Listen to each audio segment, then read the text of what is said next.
Hello. Good afternoon. I'm sorry, the plumbers were here, so I had to let them out. You got a lot of people going through there working. Not very exciting, fortunately. But I guess your house is not, I mean, I know that's what we had all the time in Connecticut because our house was not, was fairly old. And so there was always something to be done. Well, no, this house, well, I don't know, it depends on your definition of new and old. Well, built in the 80s, This was built in 89. same as ours. I think of that as new, but relatively new, but I guess.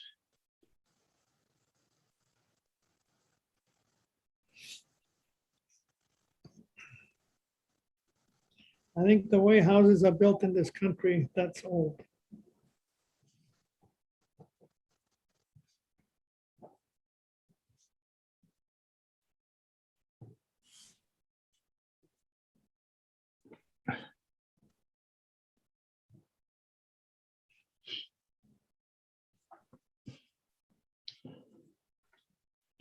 I suppose that's true. In many ways, probably a house that was built in 1890 is newer than a house that was built in 1990. Yeah, that's right.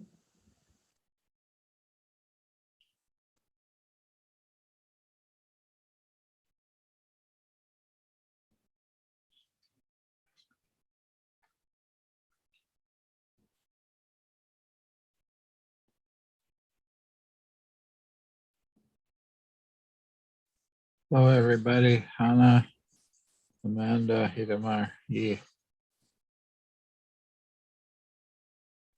Hello. Oh.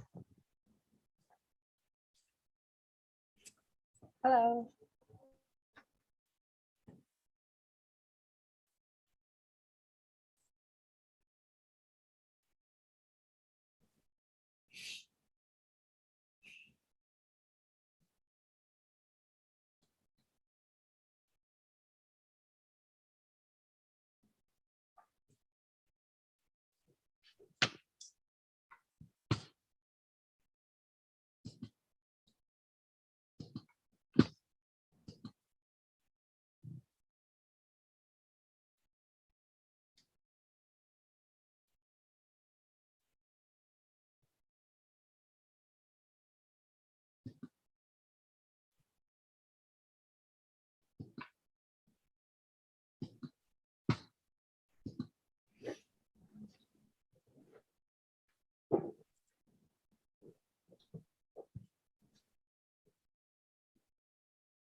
It'll be interesting to see who comes today.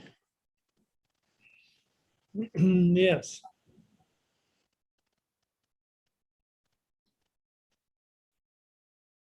Could be either a very short discussion or a very long discussion. Looks like we already have more than we usually do at this time.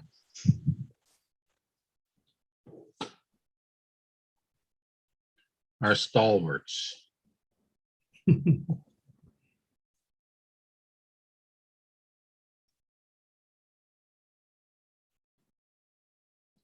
I know for a lot of people, this is the first week of the semester, so it's probably hectic for quite a few people.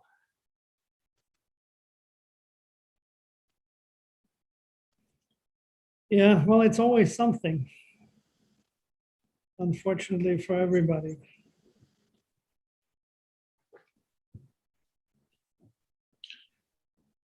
Adam, John, Chantal, TJ. Hi there. Chantal, I really would, if you could suggest some speakers, that would be great, especially people who are doing, anybody who's doing experiments on particulate transport or on lung function, airflow in lungs.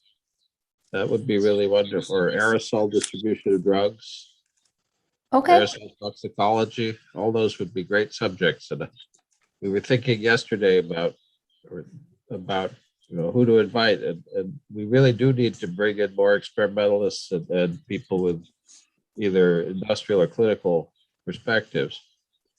And it's hard for us to know who the best people are. Even if you see a great paper, you don't always know who the person on the paper was who did the experiment.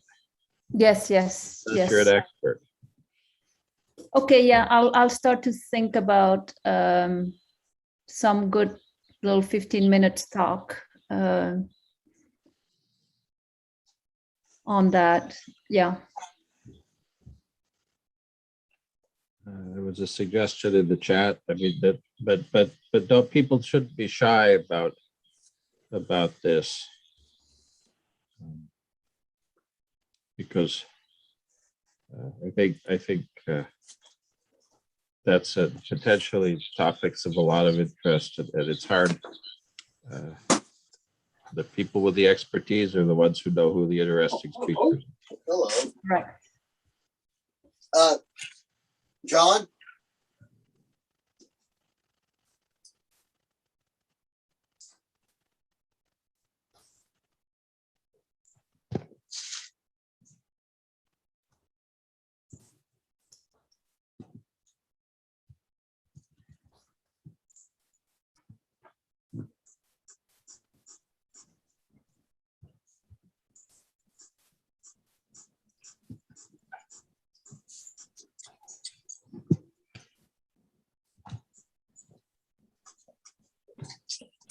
Did you want this? Yeah, did you forward this link? I haven't. I can. Yeah.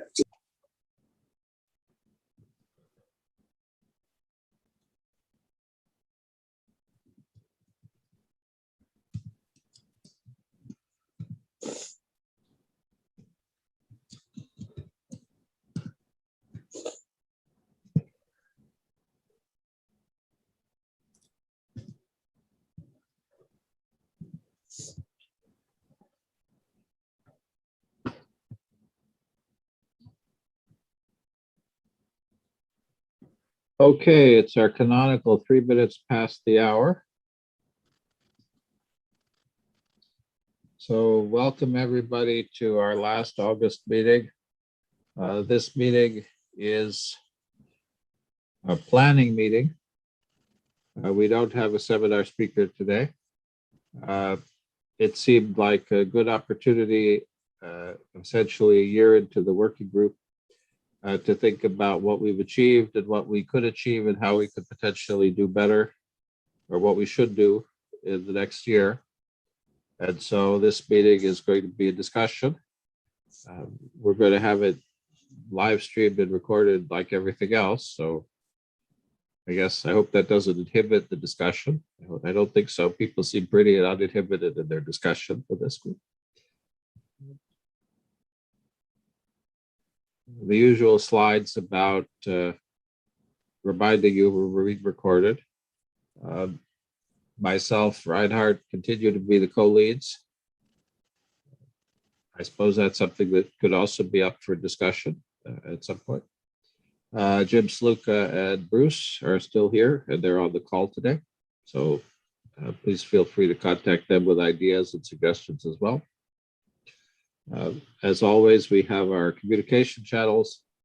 I have been posting notices of these meetings on Facebook, which has not seemed to get much traction. I posted them to the Imac LinkedIn page. I don't know how much those are seen. There's some other LinkedIn pages that are relevant. For example, there's a mathematical modeling, there's a Society for Mathematical Biology page, and some others. People should feel free to use social media to distribute our ideas. And we do have our YouTube channels, and please help us distribute those materials as well. I had asked if anybody was volunteering to help me curate those YouTubes. Nobody's volunteered, surprise, but I would still be most grateful. Even if you were willing to just do 1 or 2, that would be extremely helpful. If we had 5 people, each of whom did 2, we'd get through a lot. Are there any announcements about conferences, events, anything relevant that we need to say at this point before we go into the meeting proper? You're welcome also to use this, for example, to post job advertisements. You could say if you're looking to hire people, that would be appropriate for this announcement section. I can say I'm looking to hire a postdoc in multi-cell modeling. So if you have somebody who you think might like to work in Bloomington, Indiana on multi-cell modeling, not of viruses, but rather of developmental biology, please send them my way. I'd appreciate it. On the 2nd of September, we have Midas representative speaking and Guido Espana. We have an open slot still for September 9th. So if somebody would like to step up for September 9th, please let us know. We have 2 speakers lined up for the 16th, including John Burke, who is the co-founder of Applied Biomath, which is, of course, a very famous success story in mathematical biology as computation. And then we have the roboticist Russ Taylor speaking on September 23rd. Please help us fill in our schedule, especially interested in people doing experiments, clinical translation, anything that could be complementary to the expertise in the room. Okay, with that, I will start the introduction and then we'll mainly turn it over to Reinhardt to MC. This is going to now be a group discussion of the future of the working group. We had 4 subject areas that we thought we could spend about 20 minutes each on. If we want to cover all of them, we'll have to be pretty strict about that. 1 is the role of the working group. 2 is what we do, activities. 3 is how we can build community and expertise. And 4, scientific aims. And the reason that they seem perhaps slightly out of order is that we thought that if we put the scientific aims first, we probably wouldn't get past it. And so we put that topic at the end because we thought that would be perhaps the one that would attract the most discussion, although they're all important parts. There is a Google Doc which is available to people. So you should be able to get in and edit it if you want. We'll see pieces of it up on the screen here. We could, in fact, screen share the Google Doc and use that instead of slides if people prefer. Yeah, also Bruce put the link in the chat. So if you want to go directly to the document. Okay. So the first topic which came up was what is a reasonably appropriate role for this working group vis-a-vis the many other multi-scale modeling organizations and with respect to other organizations dealing with infectious diseases and immune response. And we have just a comment. Reed Chapman from NIAID looked at the document and he made a very flattering comment, which is he thought we had been doing well in a variety of ways. And so I will turn it over to Reinhardt to lead the discussion. Yeah, thank you, James. So as James said, we started about a year ago, and if you go to the wiki, you see the initial proposal that James and I wrote to the MSM Consortium Steering Committee as to what we were planning to do. And as these things go, of course, when you read the document, it is pretty ambitious and with lots and lots of deliverables. We haven't delivered all the things we promised there yet. We've done a lot of things. And of course, to some extent, this working group is shaped by the people who choose to participate. And there's been a lot of you, and I think that's what Reed is referring to, especially when one looks at the Imac MSM modeling consortium and the so there are many working groups. This is a bit of a different animal, And so what we've done, I think, if I would just want to sum up what our activities have been, there's been certainly these meetings, these Thursday meetings with which have turned into, I think, a very intense seminar series with 2 speakers per weekly meeting. I think they were all great, thought-provoking presentations, and we're trying to keep that going, ideally, because it's a good way to give an overview of what the relevant topics and research efforts are that are going on. There's a number of subgroups, some more active than others. A lot of the subgroups have been doing some, scientific discussions, strategizing, writing white papers, working on articles. And all of these things are taking shape. I think some articles will come out of that. And then there are some other activities. We've had some really great discussions within the steering group for this working group that meets every couple of weeks. But it's time to reconsider and see what it is we're doing and whether what we do still serves the purpose we started out with, and whether it in fact serves the people that are participating in it. So as James says, we have these 4 topics, and I think we should try to make it through all of them.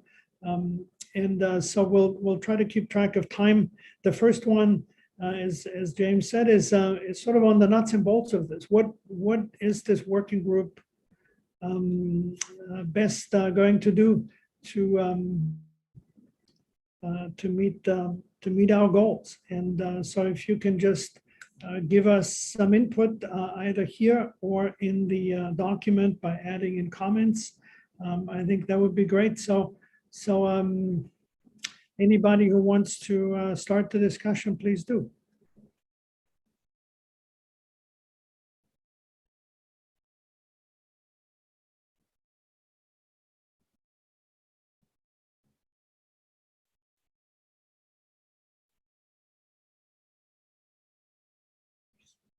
Okay.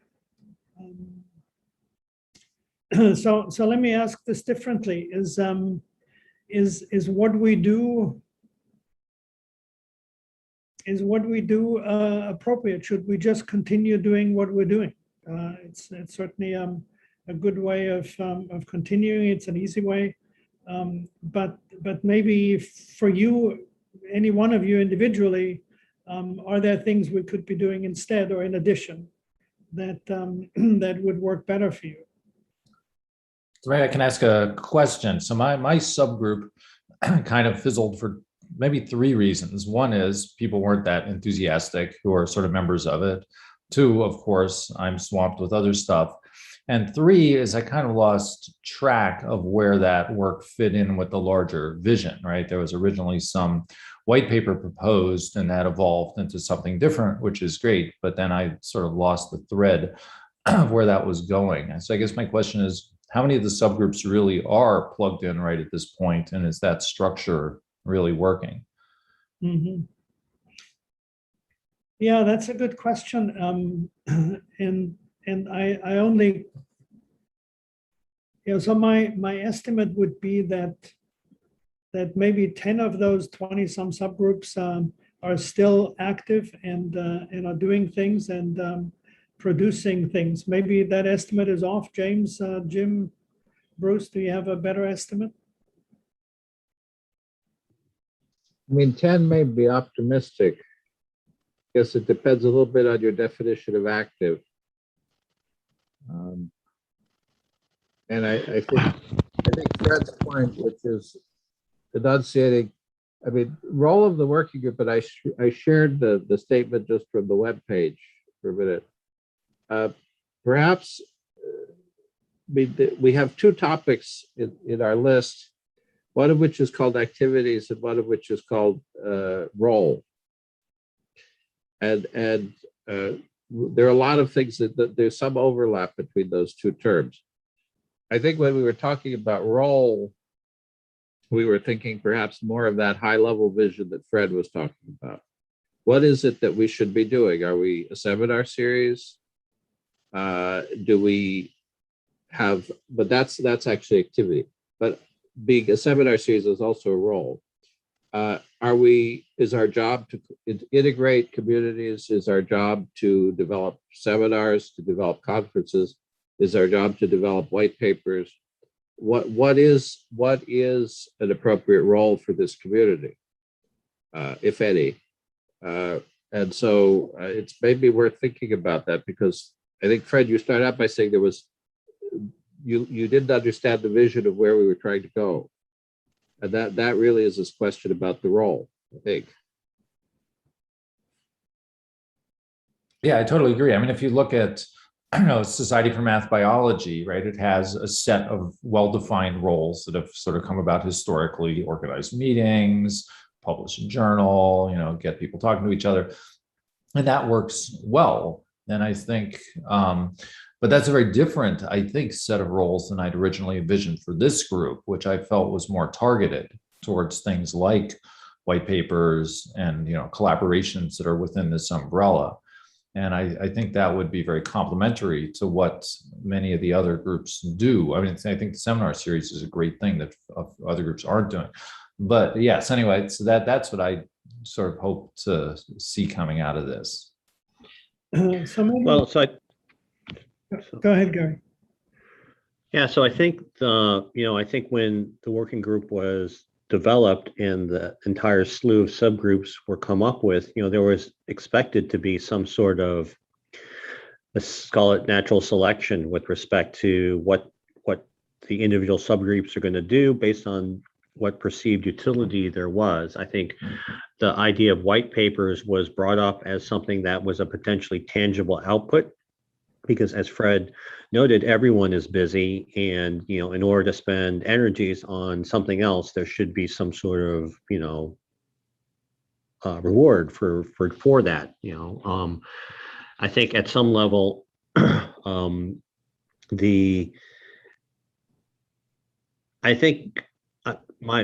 my feeling is that not to overthink it too much in terms of trying to specify a target for what is ultimately a volunteer organization, with the exception of the funds being spent for Bruce and Jim to keep the thing up and running, which is a separate animal, which I think is being addressed at a different level.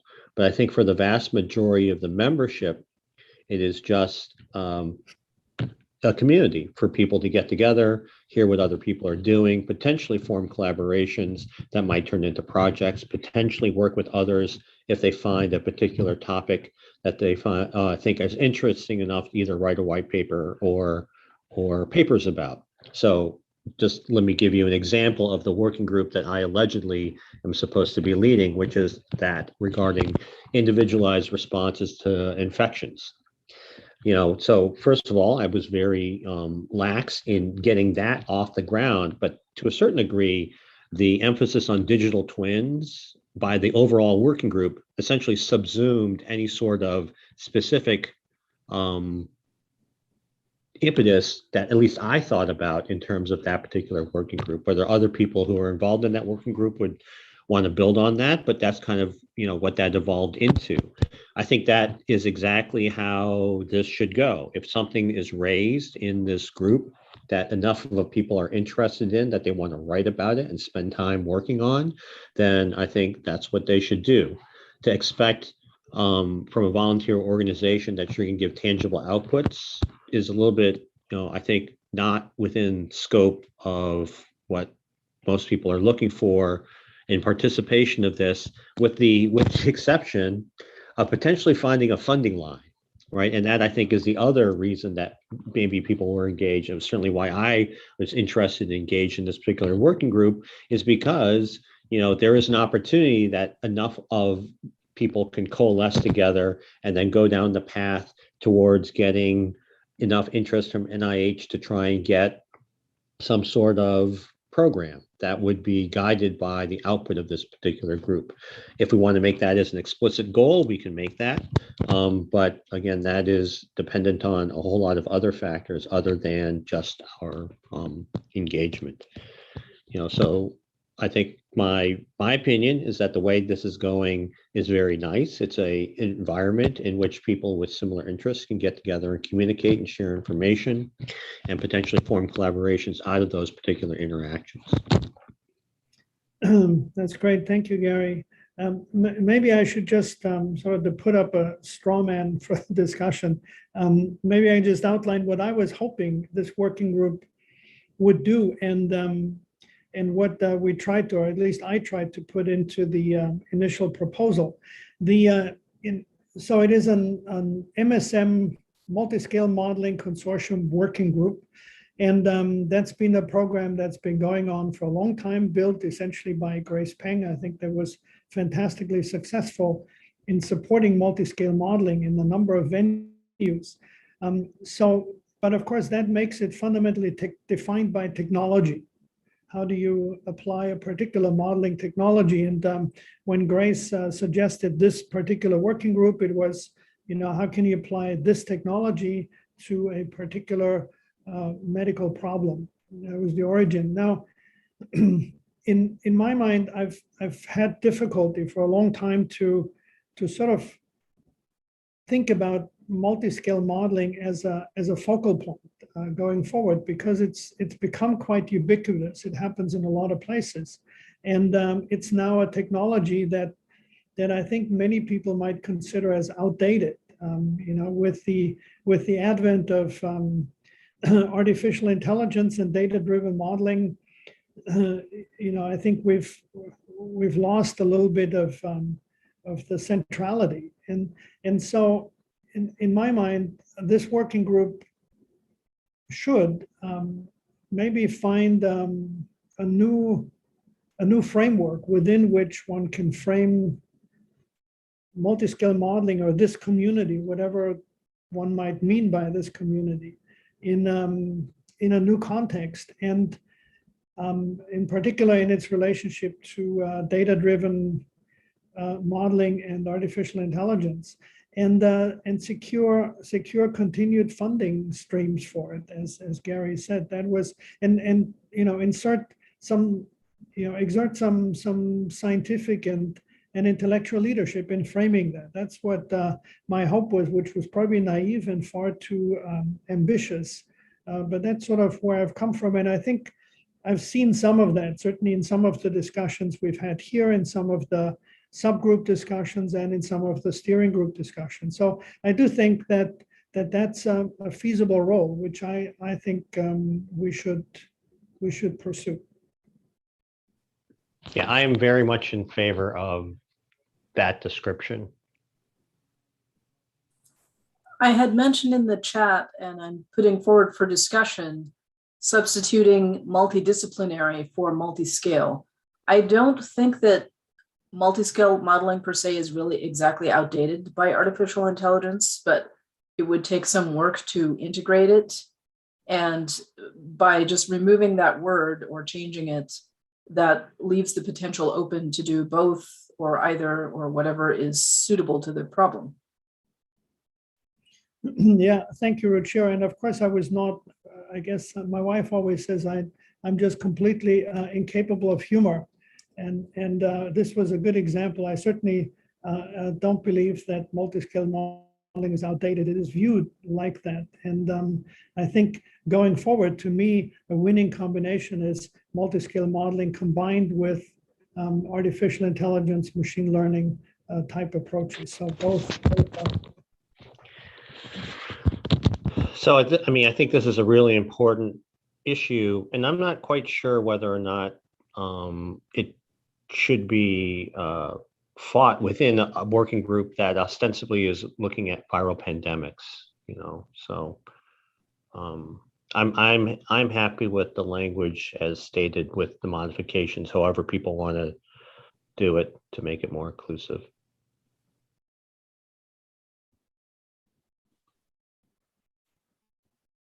So there are a lot of people in the room we haven't heard from.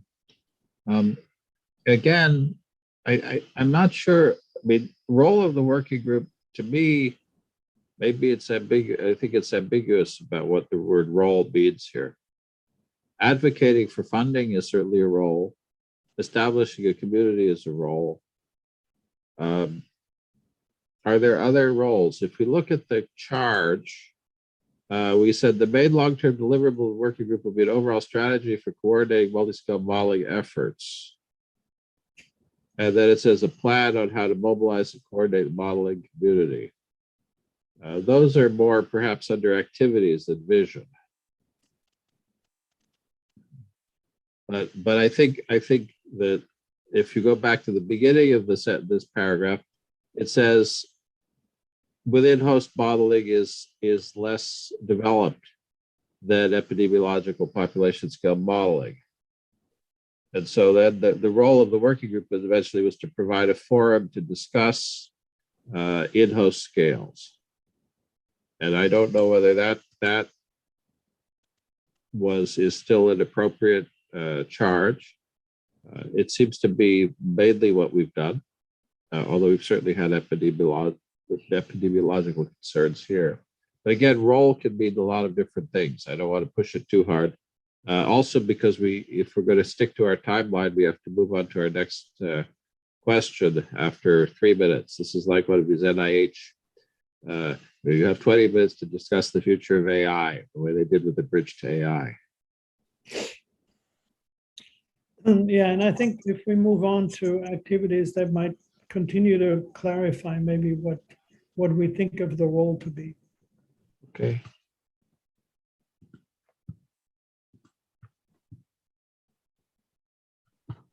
So the next topic then was appropriate activities. I actually had one thing to say about what was confusing about technology was that for some time, Jason, who is on leave currently, was confused about what was the difference between this group and a group that was focused on a particular technology. I think it was either CompuCell 3D or PhysiCell, one of those, and focused on, putting together a lot of models in that technology. So I guess if we want to change our statement in any way, just to make it clear that that's why this group rather than that group. Apparently there is another one that's already exists that's focused on a specific platform. I think you answered your own question very effectively. We're not advocating for CompuCell platform, PhysiCell platform, Copazi platform, or anything else. We're discussing general approaches to the whole range of problems that come up within host understanding of viral infection and immune response. It's not trying to favor Reinhardt's particular approach to modeling logs, or Denise Kirshner's particular approach to modeling logs, or my particular approach to modeling logs. Not that people couldn't coalesce around a particular project, but rather that the working group is meant to be an open forum for these things. Is that fair, or is that not a reasonable? I think that's fair. Yeah, it sounds fair to me. I'm just saying that there has been some confusion, in the messaging for some time. So, or I don't know if it was in the messaging or what, but some people had been confused.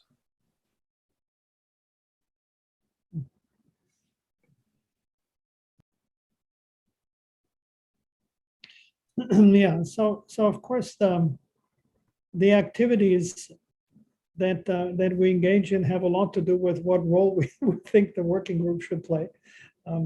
So in some sense, these topics are tied up with each other, but activities is maybe something that's a lot more concrete, and so we can maybe start get at this in this way. So as I said in the beginning, we have this meeting is maybe the most visible activity of this working group. Every Thursday we have speakers, and it's a good way to get an overview of the community. I think What one could enhance, in my opinion, is to make much more of an effort to use these Thursday meetings to create a record, to create a knowledge base of what there is, even simple things like typically a lot of information in one of these Thursday sessions ends up in the chat, but for all practical purposes, those chats then get lost because they're on the website, but they're very hard to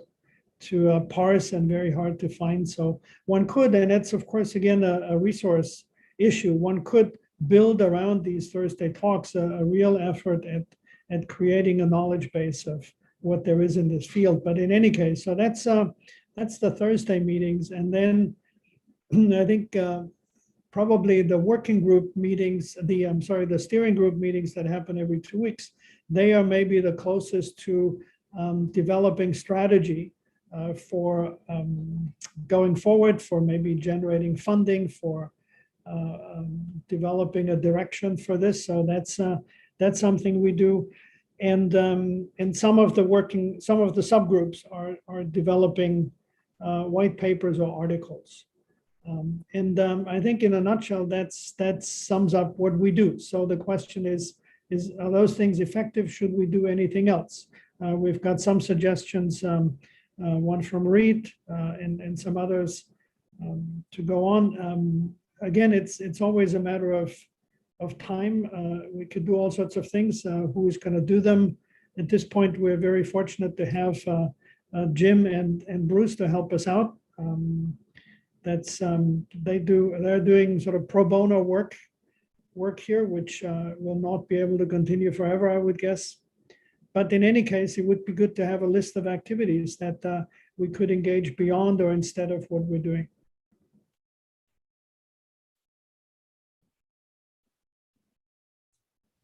I think barring a consistent source of funds, it's not reasonable to expect much more than what develops organically out of these interactions that we currently have. It might be helpful just think a little bit about why change? Why change at all? What reason do we have for wanting to change? And I don't know if we know why we want to change before we know if we want to change. Because one of the options is do exactly what we're doing now. And I get feedback from a few people that said they love it. The people who participate, we've met people, we've learned things, we know people we didn't know before, we communicate with other people. That's a nice function of a working group. And so if you were to actually try to create a list of why does a group change? Well, the interest of the members changes. Have our members' interests changed? Or are they still the same interests that we had when we designed, when they joined or chose to join? And the other thing is, what's changed in the world? Is there something in our environment that we work on that has changed that suggests that what we originally intended to do, whether we love it or not, is it the most productive thing we as humans could do together? So a little discussion around maybe why we would want to change, and if so, then what are the changes we would need to make, rather than just starting out by saying, what do we want to do? Like start over and guess again. And we have some base, and so we don't want to throw that away. And I think fundamentally the question comes down to, one of the changes is when it was created with the blessing of a government organization, actually multiple government organizations, to do a service that they saw would be useful. If that's no longer true, and I don't know, then the question is, we become an independent organization all of our own that has nothing to do with anything. in the government, has no dependence on it. So, And if that's the case, then there's all kind of things we could choose to do. yeah, so John, certainly it's a good point that we should not change for the sake of change. But I do think that, one of the things that has changed is that if I remember correctly, the very first meeting we had of this group, there were 70 some people on the call. We ended up with 20 some working groups that people proposed, subgroups rather. And of course, one would always expect some level of attrition. I think this is a significant amount of attrition, and part of the motivation for asking these questions for James and me was to simply say, is there something that we could do that would broaden the base again of people that have been interested in this? But the other thing I did forget to mention in terms of what we do or could do is, of course, this possibility of organizing an Imac MSM meeting, right? John has told us a lot about this. There were all sorts of discussions along the way. And most recently, there was, just by way of update, there was a meeting of the Imac representatives, or many of them. They've expressed interest in actually having us organize a meeting of some sort. And I think if that is the case, then there would be a possibility of really doing all the things that we just talked about, of maybe laying out a scientific agenda, an intellectual agenda of where the expertise in this group could go and how we could be a force in immunology and in studying viral infections and so on. So that's an important one if it in fact does materialize. And Reed, for one, is quite optimistic. He's the one who has been quite engaged in helping the working group get traction with a meeting like this. And I think he's quite optimistic that the group can play an important role going forward. Am I overstating this, James? No, I agree with you. I think there are a whole cascade of issues that come under activities. One is that if we look at the charge to the working group, which was to produce these planning documents, those are major undertakings, and at the moment, pieces of those are being done, but not the whole projects. Anything we do as an activity takes effort. And at the moment, that effort is a volunteer effort. And so we have to ask the question, if it's people like starting the subgroups, it's easy to start the subgroup, but actually getting it to function and keeping it going is difficult. And so those are, I think the idea of contributing to the annual meeting, the IMAC meeting, is a very good one. And it certainly could provide a lot of traction. Reed made the comment that a workshop that occurs at the same time as the seminar would be useful, and I'm not quite sure what that meant.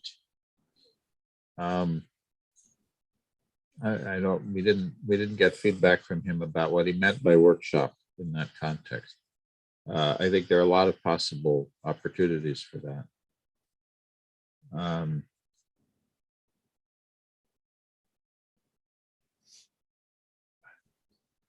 And there were some other suggestions for things that we could do, all of which are excellent, but all of which take a lot of effort. And so the question about it, this is always, if there is, people are motivated enough to put the time and effort into this, so that they have. But I also agree with Reinhardt that my main concern is that we're not. It's fine to have 25 people on a call every week. That's already a lot. But perhaps if we were, even with the format of the seminars, if we advertised more effectively and if we reached out to the right communities, perhaps we could have a more impact. Ultimately, I think in NIH study section in terms of impact.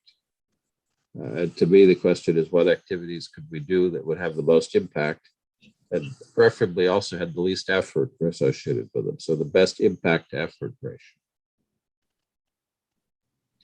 I don't know how people feel. There are a lot of people on the call who've done a lot, who've presented and done a lot of work for this working group. So I'd love to hear people's ideas about what there is that we could do, and don't feel that you're on the spot.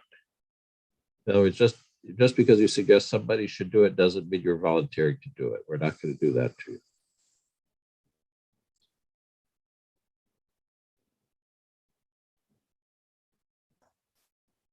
Well, I think I'm going to make just a few comments. I think the first thing, as was mentioned before, it's everybody is extremely busy. And so the attrition, to me, it's mainly coming from the fact that there are so many things people are doing, and there's only so many hours in a day.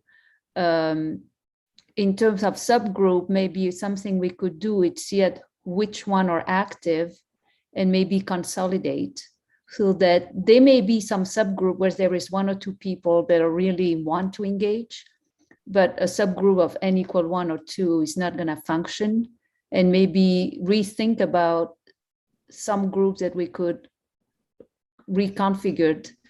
The other thing maybe too, if in some of those subgroups has also produced some white paper or some success story, it would be nice to share them with the group just so that people see, because right now our subgroup meets every 2 to 3 weeks.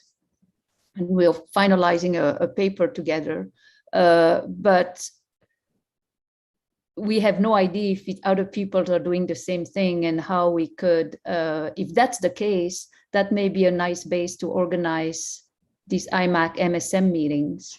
It's to whatever the feel of what's the state of the art in whatever subgroup focus you have, that could lead like a session within that meeting. Let's say the evolution subgroup come up with a white paper. Well, that could be then a session that focus or explain a little bit what their findings were or what they think about that particular topic. That may be one way. I don't know if the NIH, when you talk to them, still want a very heavily focused AI or deep learning type meeting, or if we're back to, we can propose a meeting with session with the expertise of this particular group.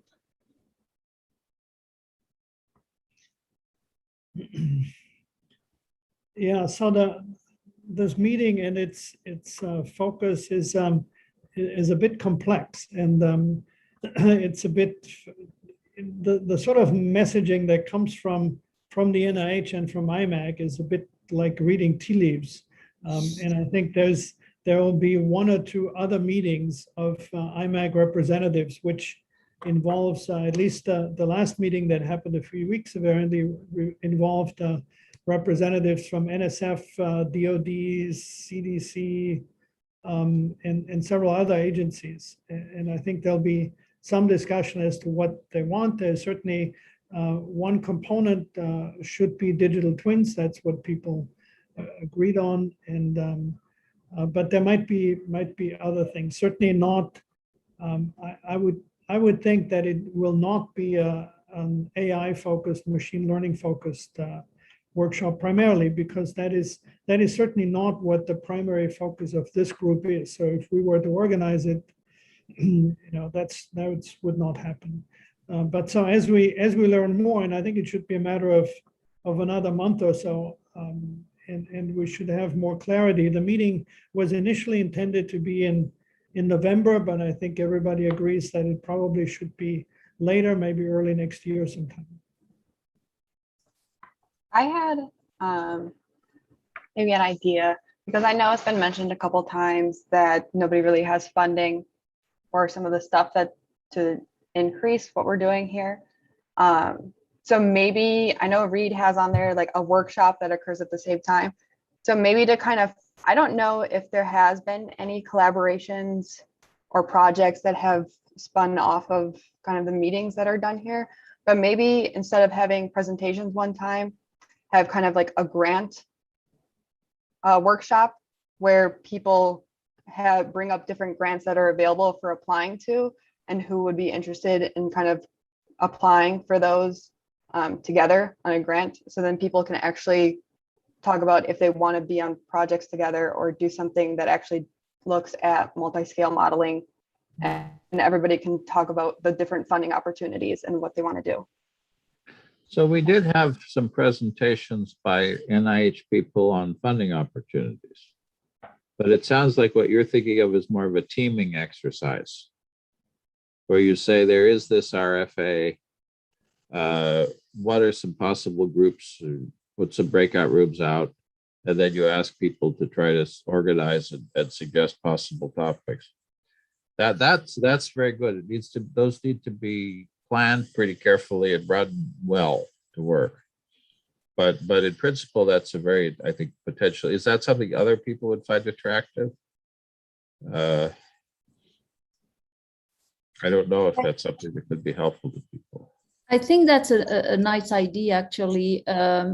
The only thing with a lot of these big NIH grants, it's typically they want to see that people have worked together in the past to have an idea of potential future success, which may be one good outcome of writing together a little piece like the one you just put in the chat, James, or some white paper in preparation. And then, because they always look at that, they're always going to tell them, these people never work together. We're not sure they're going to, it's always a comment. So that may be an incentive for the subgroup to start producing, even if they are kind of more review type at this stage paper. But I think that's a great idea too. Yeah, Well, of course, sometimes you could sell it as a new team. Correct. And if you say it's a new, well, because that counts as innovation. And if it's a new team, and you say, well, we're a new team working together, but we've been talking for a year. Yeah. That might give you the best of both worlds, or the worst of both worlds, depending on how your reviewers take it. Yeah. Thanks, Amanda. But that's a great suggestion. Yeah, Amanda, the simple workshop idea is, they're not simple, but at one point we talked a little bit about maybe this annual meeting, if Imac decides they want to tells us what they would like it to accomplish, was to call it, at time I said multi-scale modeling meets artificial intelligence. That's the meeting topic. We're isolated. We don't talk to each other. The modelers say the AI people ignore them. They don't. Well, all right. The government has taken an initiative that suggests that it's time that we meet, like MEET, like get to know each other and really learn what each other's doing.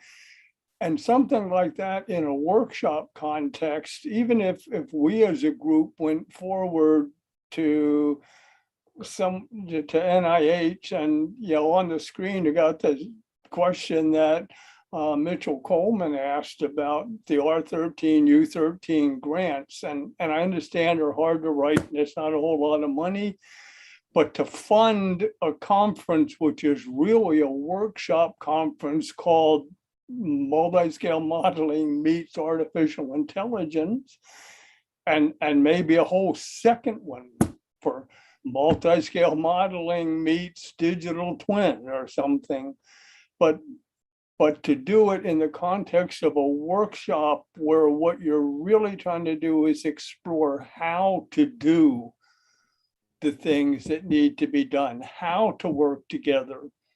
How does Amanda link up with some artificial intelligence people to, now that I think of it, put in a Bridge to AI grand challenge? Bridge to AI grand challenges. We're only going to fund you if you link up with a whole bunch of other people.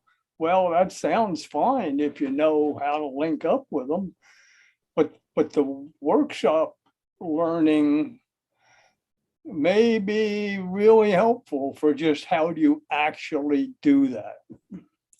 So let me just add some information, because this funding issue has come up now a few times, and so we've addressed this at two levels. What what James and I have done is we've submitted an administrative supplement to a grant I have still from Grace's program to support the activities of this working group and to support some administrative help for developing a meeting and setting up a meeting. That's under consideration. And we've brought up with several people, including Reed, this issue of funding both for essentially just administrative funding for the working group, as well as funding for a meeting, which would, I think, be, if it is really going to be an in-person meeting, it would be substantial. And I think based on what Reed has said, both of these are recognized as being needs, and both of these, I think, are being considered positively. So with a little bit of luck, we might end up with funding for both of those. And then certainly we could contemplate some more extensive activities for the working group and the conference planning. And those would be meetings that are our meetings. They're not the Imac meeting at all. Nothing to do with that. They're this group conceives, builds, and does all the work to create, and we have some funding to help do the work. Would be, I mean, now we're moving up into visibility.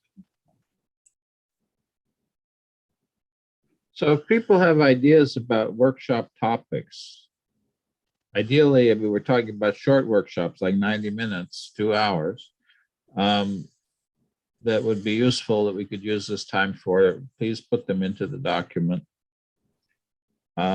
People have suggested that having a newsletter would be helpful, but somebody has to write it. That's a lot of work.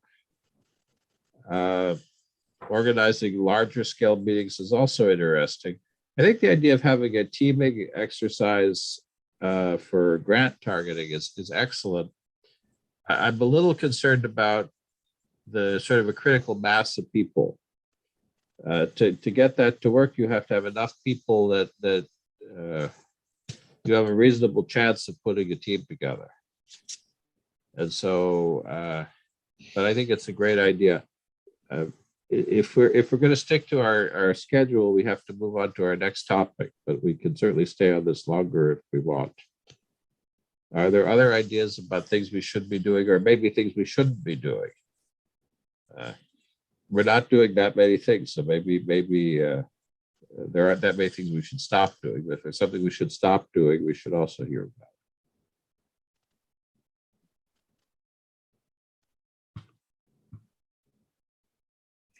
it. Yeah, so maybe it's best to move on to the next topic. And again, as James said, please put any comments you might have into the document.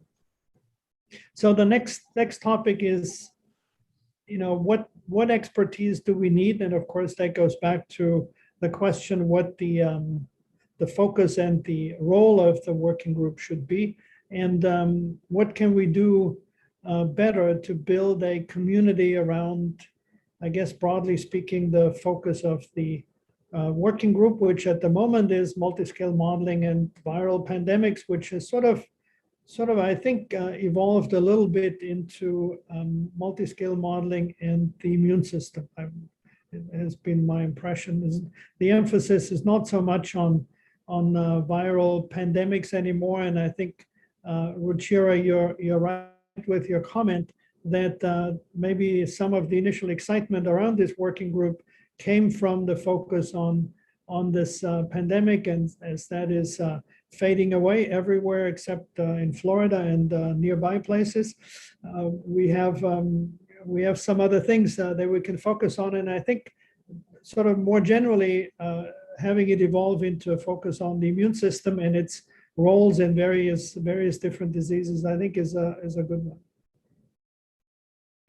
It may be worth saying that originally we proposed a broader theme like that. And the steering committee for Imac MSM as a whole came back and asked us to narrow it a bit. Now, it doesn't mean that we have to stay there, and doesn't mean we shouldn't widen the scope in the way that we have. But even at the beginning when we were conceiving of the working group, when Erica and Reinhard and I were talking initially, we thought of a broader spectrum, at least not restricted to viral diseases, but also to bacterial infections and fungal infections and other kinds of infection. I think there was at the time, for whatever reason, maybe because it was the summer of 2020, there was a sense that there was this extra urgency. But of course, all of these topics overlap with each other. But I think there is, for me, this concern about trying to bring in more people who are involved in experiment, clinical deployment, and creating a sense of community. And how do we do that effectively?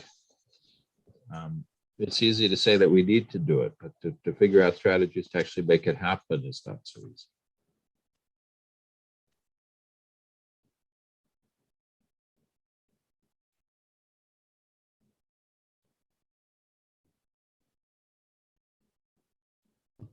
We could try a pyramid scheme, right?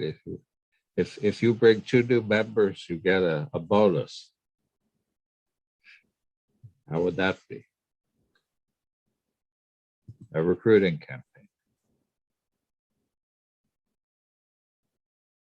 And I better say that was a joke, especially since it's live on video.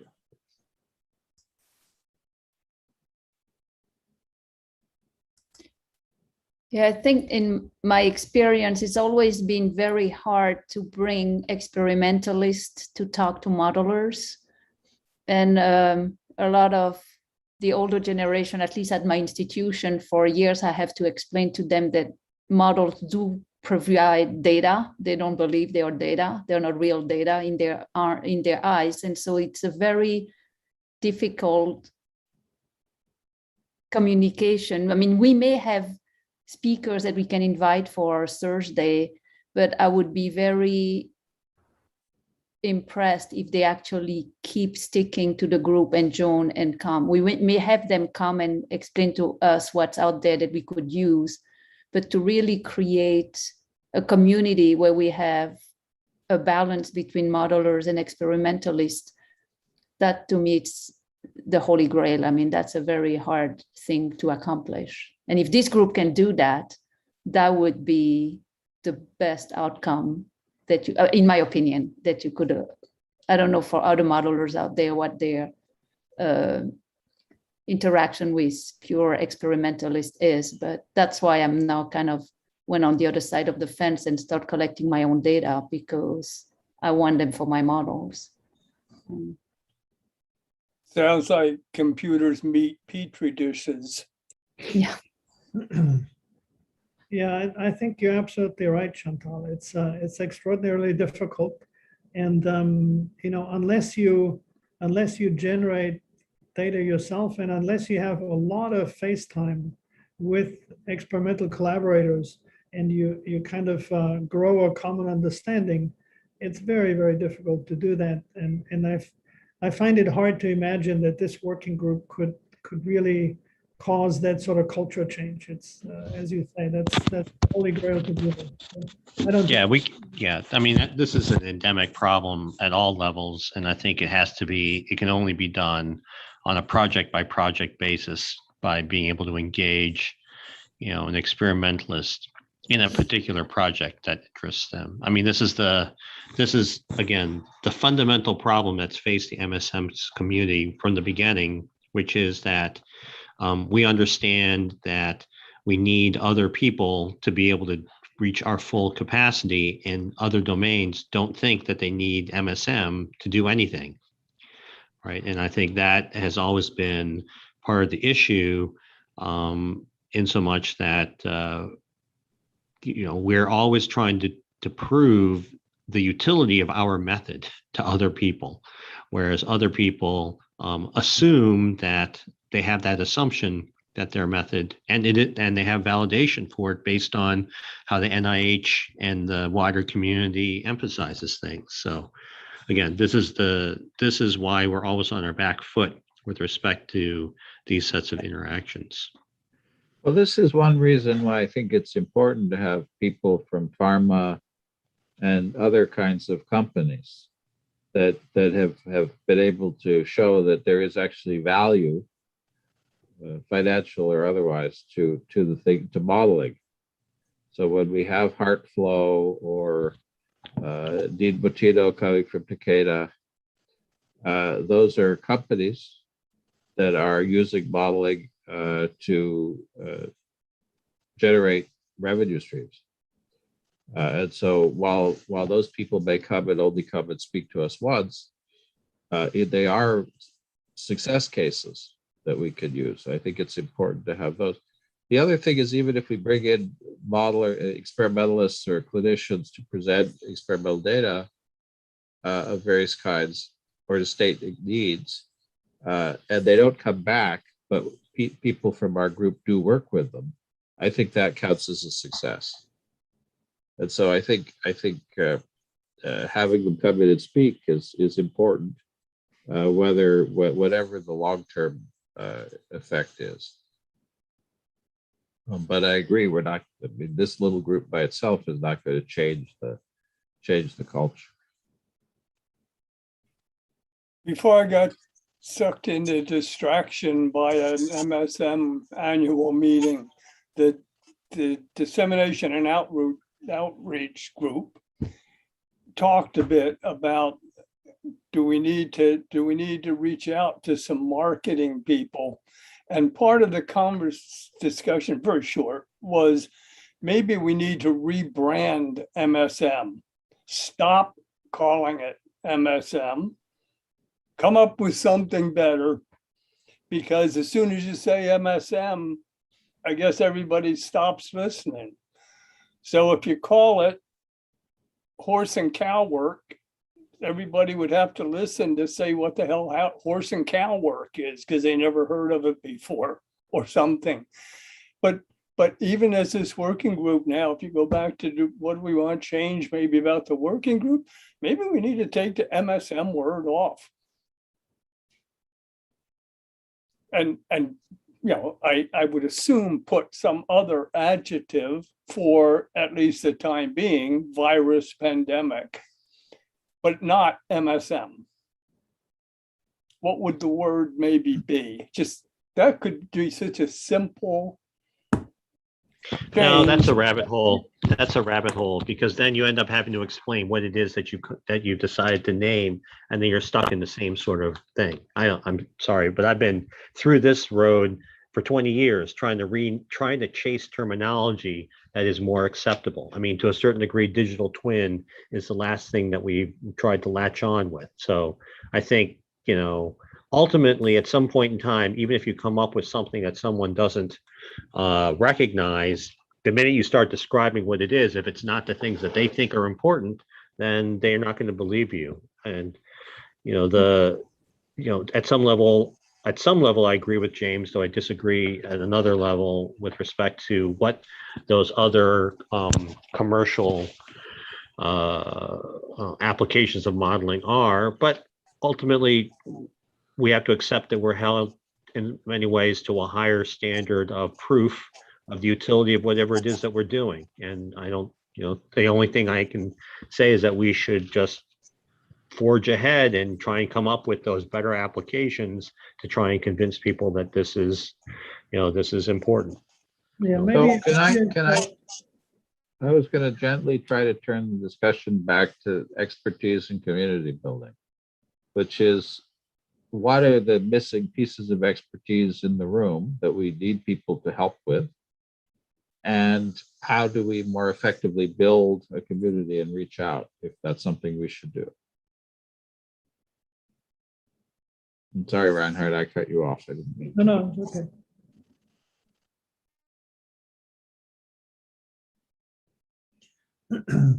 I was actually going to suggest that maybe in the interest of time, and as people are need to sign off, we could maybe have a constructive way of addressing John's issue about changing the title by visiting the scientific aims, and that might tell us what we should call ourselves.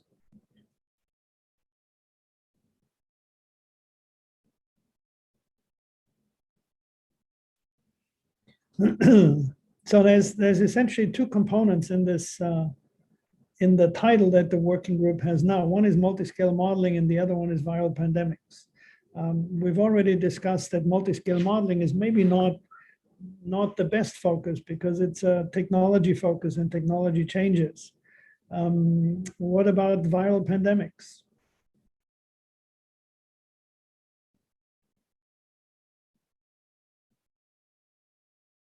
Well, I kind of like that personally, because it is something that is topical. It does, and again, depends on whether or not you be inclusive or inclusive or focused, right? And I would aim for focus because if we widen the scope, then we're trying to insert ourselves into other domains that already think they do what we do. At some level, we have run into that with Midas, and we'll see how that goes with the next meeting, etc. But every organization is defensive of their turf. So I like the idea of focusing on viral pandemics. I think the people in this particular group have a relatively unique perspective on this particular problem that is not necessarily addressed by other aspects of the scientific community. I think we can make an argument about this in-host immune response component as a very valid issue that is a relatively empty niche that we can address.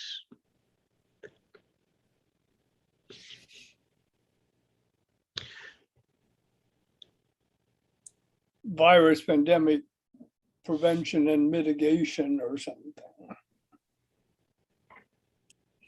Yeah. Anybody else have any thoughts on this?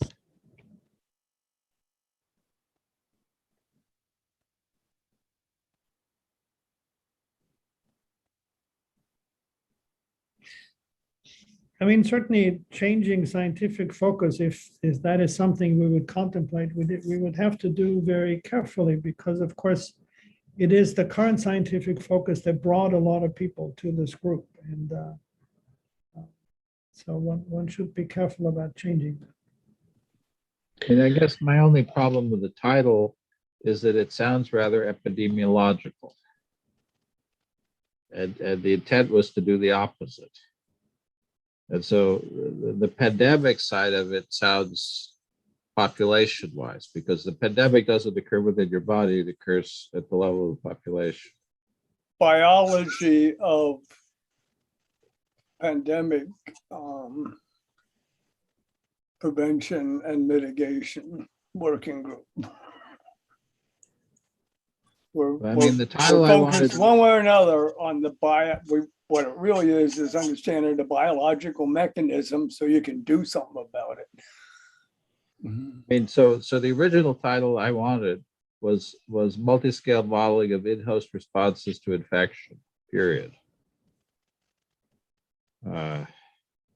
Multi-scale modeling is still as big a part of it as it justifiably is, but don't get limited to the multi-scale modeling, whatever that is.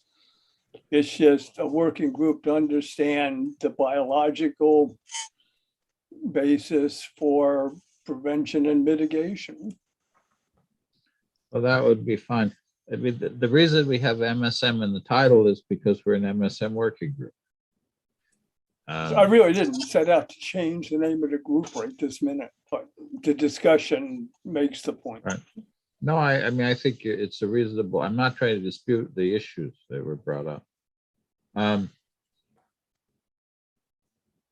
mean, I think the issues that were Michael brought up here are all excellent ones, and they're good scientific aims. But But there is a question always of what the aims of the working group are versus people within the working group, because those are slightly different. I mean, the aim of the working group could be to facilitate collaboration. Then the scientific aims are the aims that people decide to propose within the working group. Or the working group could have a scientific aim itself. Those aren't quite the same, I think. You know, when you look at Mitchell's second bullet there, that if we just didn't have the modeling in the name, Petri dish scientists are as welcome, and we want to go get them to join the group, because it's about the biology for the prevention and mitigation of viral pandemics. That changes the scope.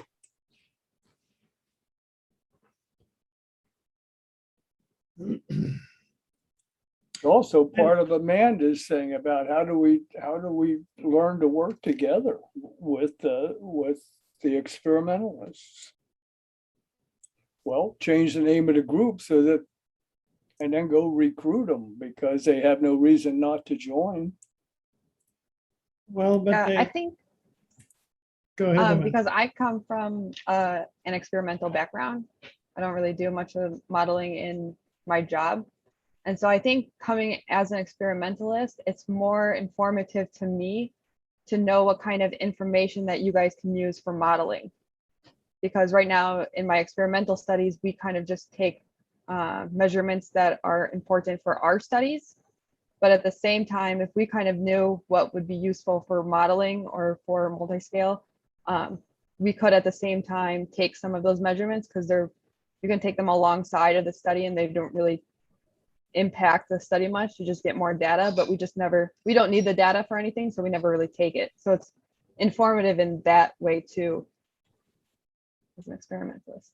Yeah, let's talk about data sets with the people who generate the data that we need for the models. Best way to do that would be have some of them be part of us, part of the whatever the group is.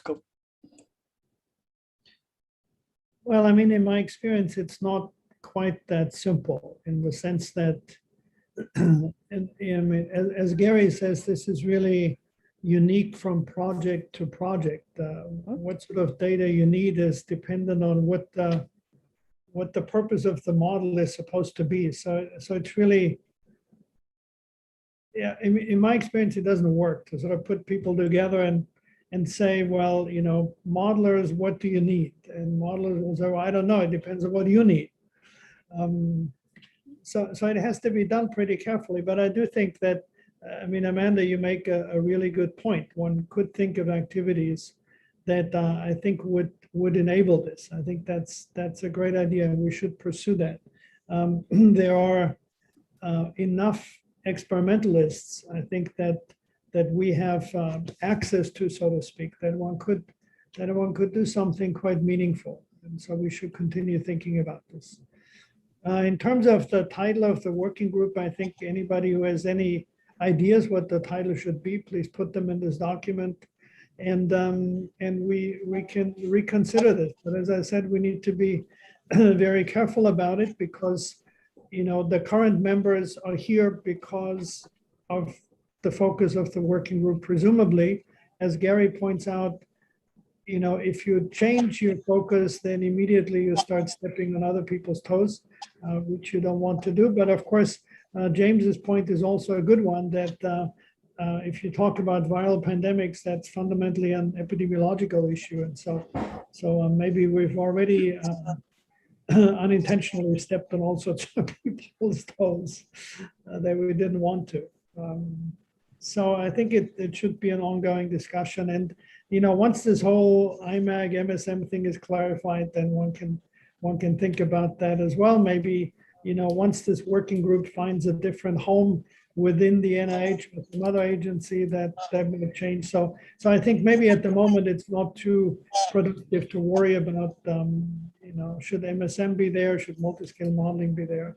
But I think in my mind, this working group should do constructive things, since it's, as everybody pointed out, it's a volunteer organization. Everybody has only so much time. We should focus what we do, and we should do things that might be small in scope, but actually have some tangible results. That's my feeling, and that's why I thought, people doing white papers / articles is maybe the best way to harness everybody's expertise, everybody's insight into problems, and get it out there until we have a larger set of resources, either financial or otherwise. Well, always optimistic and oversimplifying, but the more I listen to what you were just saying, Reinhardt, that it's like if the word modeling were not in the name of the group, it would be a heck of a lot easier for NIAID to fund a working group that was for the biology of prevention and mitigation of infectious disease. And the fact that it's a group of modelers coming into their community saying, we're coming to you because we want to be part of the science of the biology of doing that. We're not saying models have all the answers or anything. And then I was imagining our Thursday meetings, that whatever the topic of a Thursday meeting is, there's always an experimentalist does a presentation and a modeler does a presentation on the same day. Now, I say oversimplification, that would not be easy to schedule, but it would be fascinating.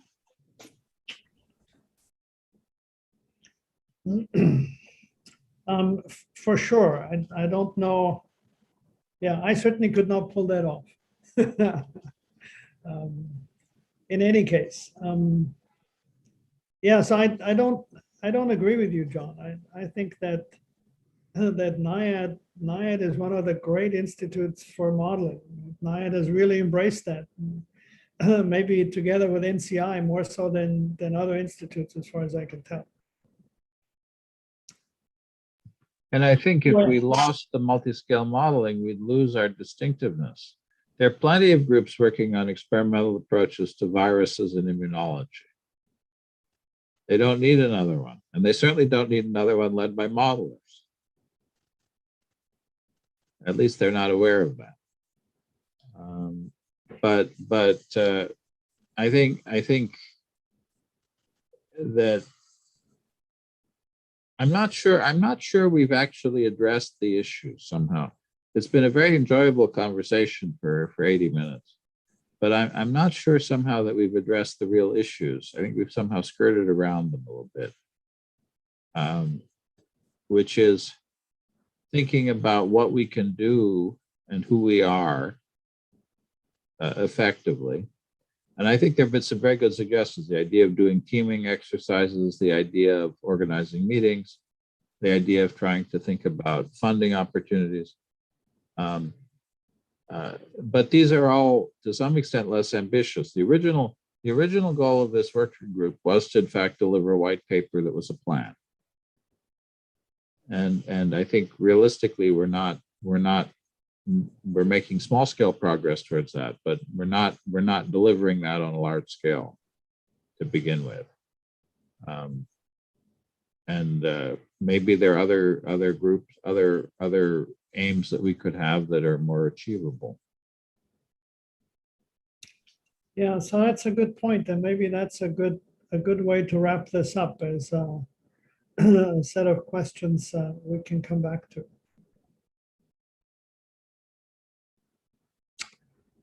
Great. Well, thank you very much, everybody. And if you have any further thoughts, please put them in the document. James and I will go and maybe use that to make some recommendations.